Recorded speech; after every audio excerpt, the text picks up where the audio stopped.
Teacher حضرات، وہی school کے پڑھانے والے، وہی اسکول کے ملازمین آج ہمارے بچوں کو اس بات کی تربیت دے رہے ہیں کہ عمر بن خطاب نے معبودوں کو چھوڑا تھا، صدیق اکبر نے معبودوں کو چھوڑا تھا،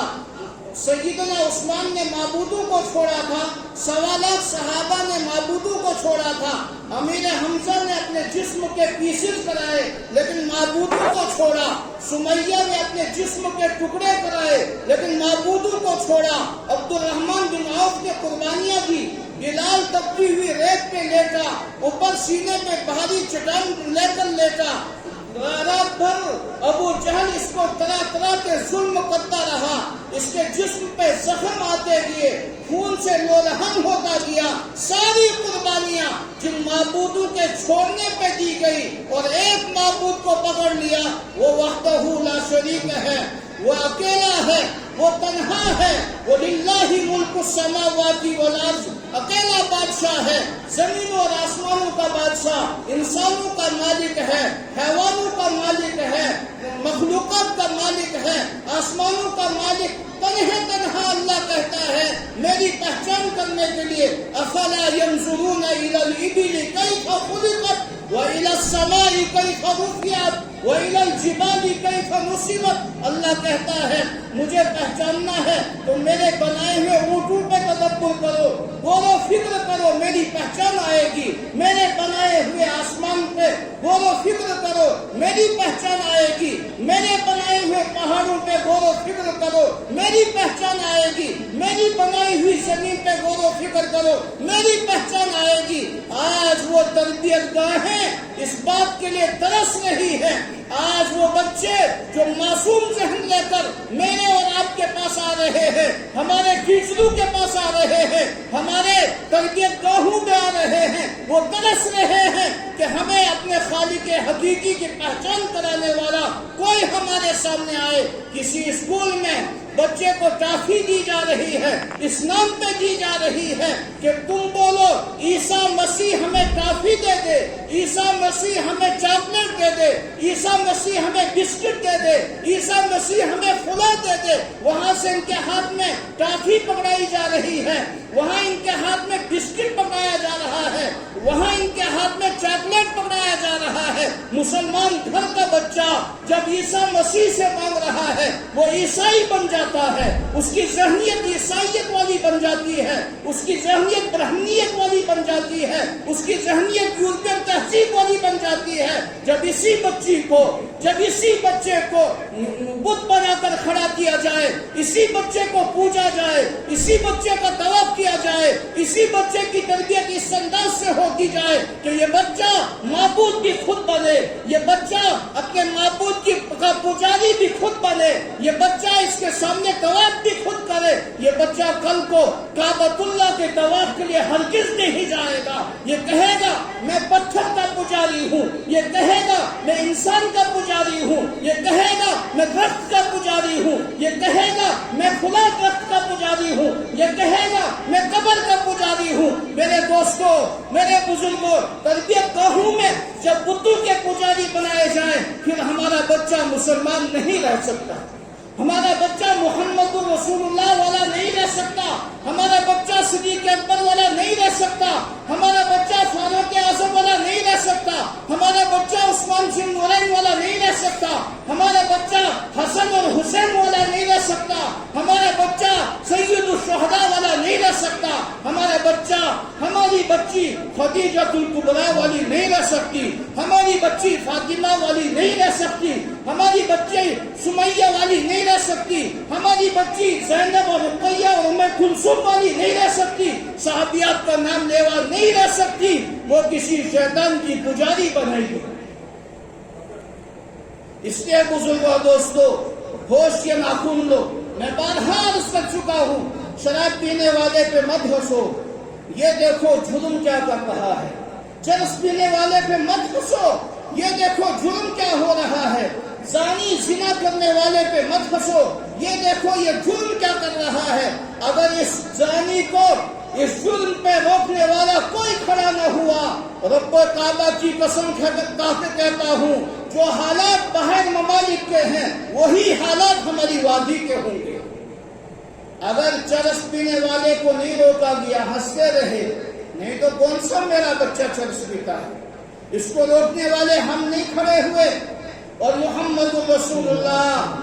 صلی اللہ علیہ وسلم کے اس طور و طریقہ پہ ہم نے عمل نہیں کیا، رب کعبہ کی قسم کل ہمارے بچے بھی چرسی ہوں گے۔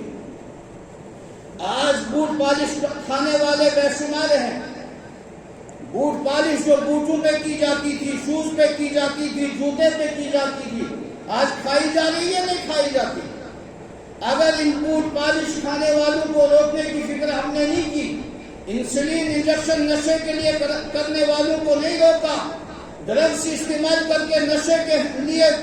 جو کر رہے ہیں ان کو روکنے کی تدابیر نہیں کی، میں سلام کرتا ہوں اگرچہ مکتب فکر بریلویوں کے یہ قدم اٹھایا، لیکن میں اس بات پر ان کو عظمت سلام پیش کرتا ہوں، انہوں نے چرس جن چیزوں سے بند کی ہے ان تمام چیزوں کو اپنے اپنے علاقوں میں ہٹانے کی کوششیں شروع کی ہیں، اور وہ اس لیے کی ہیں تاکہ ہمارا بچہ جہاں سے اس کو چرس مہیا ہو رہا ہے وہ چیزیں جب زمین سے غائب ہو جائیں گی بچے کو جلد از جلد چرس مہیا نہیں ہوگا۔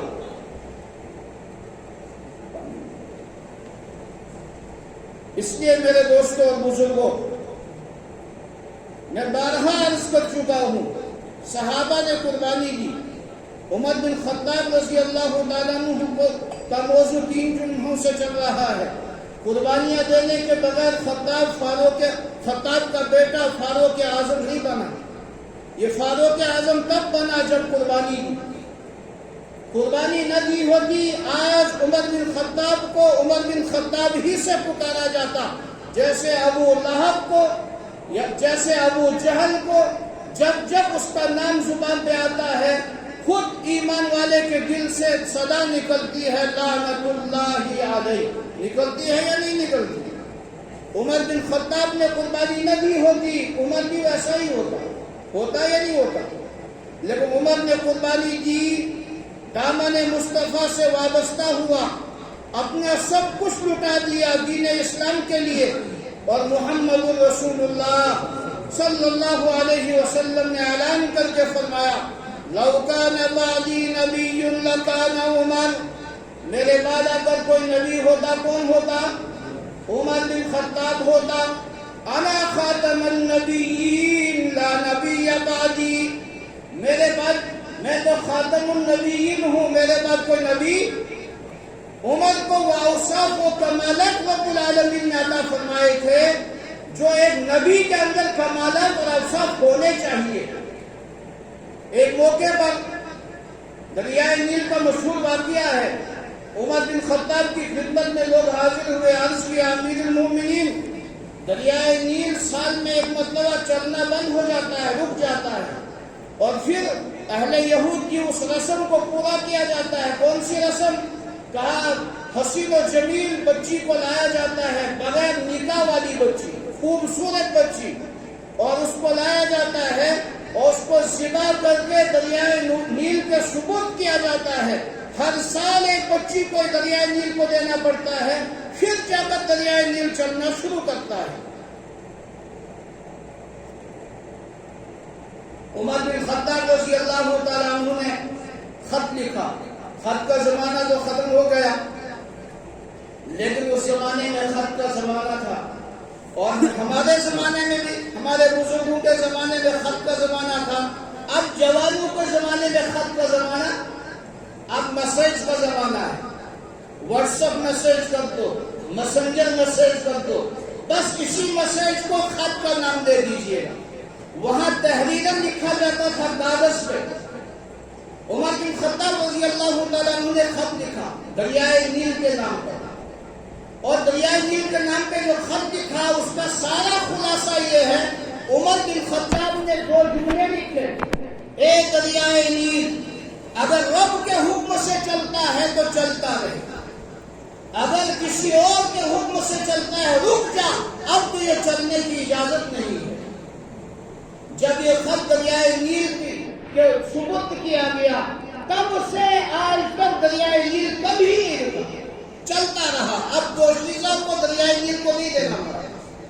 عمر بن خطاب رضی اللہ تعالیٰ عنہ منبر رسول پہ جلوہ افروز ہیں، جمعہ کا خطبہ دے رہے ہیں۔ جمعہ کا خطبہ دیتے ہوئے آپ نے ایک لشکر روانہ کیا تھا۔ لشکر کتنا دور تھا؟ لکھا ہے تاریخ دانوں نے، سیرت نگاروں نے، کہ مدینہ منورہ سے 2 مہینے کی مسافت کی دوری پر یہ لشکر تھا، جس کا سپاہ سالار ساریہ تھا۔ کون تھا؟ سپاہ سالار تھا، ذمہ دار تھا، امیر تھا، اس سارے قافلے کا ذمہ دار۔ سیدنا عمر بن خطاب رضی اللہ تعالیٰ عنہ اللہ نے فراست سے نوازا تھا، تو اپنی فراست سے دیکھ لیا کہ پہاڑ کی پچھلی جانب سے دشمن حملہ آور ہونے والا ہے اور نقصان پہنچائے گا قافلے کو۔ منبر رسول سے، مسجد نبوی سے آواز لگا دی دوران خطبہ، یا ساریۃ الجبل، اے ساریہ پہاڑ کی طرف دیکھ لے، پہاڑ کی پچھلی جانب سے دشمن آ رہا ہے۔ صحابہ چونکہ جو سامنے تھے، جمعہ میں حاضر تھے کہ ساریہ کو 2 مہینے کی مسافت کی دوری پہ قافلہ نہ کر ہے، اور عمر بن خطاب یہاں سے آواز لگا رہے ہیں۔ موبائل سسٹم تو تھا نہیں، کوئی اور ذریعہ بھی نہیں تھا۔ عمر بن خطاب نے آواز لگائی۔ جب آواز لگائی، جب قافلہ واپس لوٹا، ساریہ حاضر ہوئے امیر المؤمنین رضی اللہ تعالیٰ عنہ کی خدمت میں، عرض کیا، اے امیر المؤمنین رضی اللہ تعالیٰ عنہ، آپ نے آواز لگائی تھی؟ جی ہاں، میں نے آواز لگائی تھی۔ آپ نے مسجد نبوی کے منبر سے آواز لگائی، اور جب یہ آواز آپ نے لگائی جمعہ کے وقت میں لگائی، تب میرے کانوں میں اس انداز سے آواز آئی کہ مجھے لگا کہ پہاڑ کی چوٹی میں عمر بن خطاب تشریف فرما ہے، اتنے قریب سے آپ آواز لگا رہے ہیں۔ اور میں نے جب یہ آواز سنی تو فوراً میں نے اپنے لشکر سے کہا کہ پہاڑ کی پچھلی جانب سے دشمن حملہ آور ہونے والا ہے، اس لیے چاروں طرف سے پہاڑ کو دیکھنے میں رکھو تاکہ دشمن کہیں سے حملہ آور نہ ہو سکے۔ امیر المومنین، آپ نے یہ آواز پہاڑ کی چوٹی پہ آ کے لگائی تھی یا منبر رسول سے؟ یہ سوال میں کرتا ہوں، ساریہ نے یہ سوال نہیں کیا۔ جواب کیا ہے؟ آپ تو منبر رسول سے تھے، پھر آپ کے پاس کوئی ایسا نیٹ ورک بھی نہیں تھا، کوئی ایسا سسٹم بھی نہیں تھا کہ آپ کی آواز 2 مہینہ مسافت کی دوری پر اونچے پہاڑوں کی چٹانوں پر رہنے والے وہ سپاہ سالار، لشکر سالار، ان تک یہ آواز کیسے پہنچائی؟ کس نے پہنچائی؟ لوگ کہیں گے شاید جنات کے ذریعے سے آواز پہنچی، لوگ کہیں گے شاید فرشتوں کے ذریعے سے آواز پہنچی، لیکن عمر نے اپنے آپ کو کس کے حوالے کیا تھا؟ رب العالمین کے حوالے۔ سب کچھ اللہ کے دین پہ لٹا دیا تھا۔ اب اللہ نے یہ چیزیں عمر کے تابع کر دی تھی،